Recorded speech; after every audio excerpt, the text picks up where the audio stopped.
అందరికీ నమస్కారం. దాసరాస్ కిచెన్కు స్వాగతం. నేను సుజీని. ఈరోజు మనం ప్రోటీన్తో నిండిన రాజ్మా చిక్కుడుకాయ కూర తయారు చేసుకుందాం. చపాతీ పుల్కా రైస్ ఎందులో తిన్నా చక్కగా నప్పుతుంది.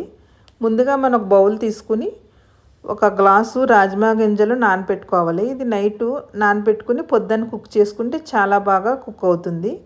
ఇలా తగిన వాటర్ పోసుకుని నాననివ్వాలి. తర్వాత నెక్స్ట్ డే మార్నింగ్ క్లీన్ చేసేసుకుని వాటర్ అది తీసేసుకుని వేరే బౌల్లో వేసుకోవాలి. సరిపడా వాటర్ పోసుకొని కుక్కర్లో ఉంచి ఒక 3 విజిల్స్ వచ్చే వరకు కుక్ చేసుకోవాలి. ఈ విధంగా రాజ్మాను ఉడికించి ఉంచుకోవాలి. అలానే చిక్కుడుకాయలు ఈనెను తీసేసుకుని నీట్గా ఇలా కట్ చేసుకుని అప్పుడు ఈ ఉడికిన రాజ్మాలు కూడా తీసుకుని పక్కన పెట్టుకుని ఇంకా కర్రీ ప్రిపేర్ చేసేసుకుందాము.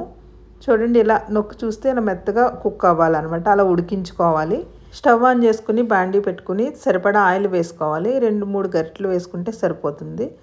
అలాగే కట్ చేసుకున్న ఉల్లిపాయ ముక్కలు 2 ఉల్లిపాయలు కట్ చేసి ముక్కలు వేస్తున్నాను. కూరకి సరిపడేటట్టు పచ్చిమిర్చి వేసుకోవాలి. ఒక 2 పచ్చిమిర్చి. ఇవి కొద్దిగా ఫ్రై అయిన తర్వాత అప్పుడు కట్ చేసుకున్న టమాటాలు ఒక 2 టమాటాలు ముక్కల్లా కట్ చేసుకుని అవి వేసుకోవాలి. చాలా సింపుల్గా తయారు చేసుకోవచ్చు. చాలా టేస్టీగా ఉంటుంది కూడా కర్రీ. తర్వాత ఈ టమాటాలు కొంచెం మగ్గిన తర్వాత అప్పుడు చిక్కుడుకాయ ముక్కలు వేసేసుకోవాలి. చిక్కుడుకాయ ముక్కలు వేసుకుని ఒకసారి అంత బాగా కలిసేటట్టు కలుపుకొని తగినంత ఉప్పు, కూరకు సరిపడేటట్టు కొద్దిగా పసుపు, కొద్దిగా కారం 1 స్పూను, తర్వాత ఉడికించిన రాజ్మా వేసుకోవాలి. వేసుకున్న తర్వాత అంతా బాగా కలిసేటట్టు కలుపుకోవాలి.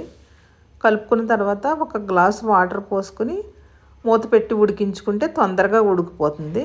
ఇది ప్రోటీన్తో నిండిన ఫైబర్ కూర. పిల్లలు కూడా ఇష్టపడతారు. నేను ఇలా కాంబినేషన్తో తయారు చేస్తూ ఉంటాను ప్రతి కర్రీ కూడా. లేతగా ఉన్న చిక్కుడుకాయలు కానీ ఉంటే కనుక ఇలా రాజ్మా నానబెట్టి తయారు చేస్తాను. ఈ రెసిపీ మీకు నచ్చుతుందని మీకు షేర్ చేస్తున్నాను. చాలా బాగుంటుంది. లాస్ట్లో దించే ముందు జీలకర్ర ధనియాలు పౌడర్ వేసుకోవాలి. అలాగే కొద్దిగా కరివేపాకు వేసుకోవాలి. కరివేపాకు ప్లేస్లో కొత్తిమీర కూడా వేసుకోవచ్చు. మీకు ఈ రెసిపీ నచ్చుతుంది అనుకుంటున్నాను.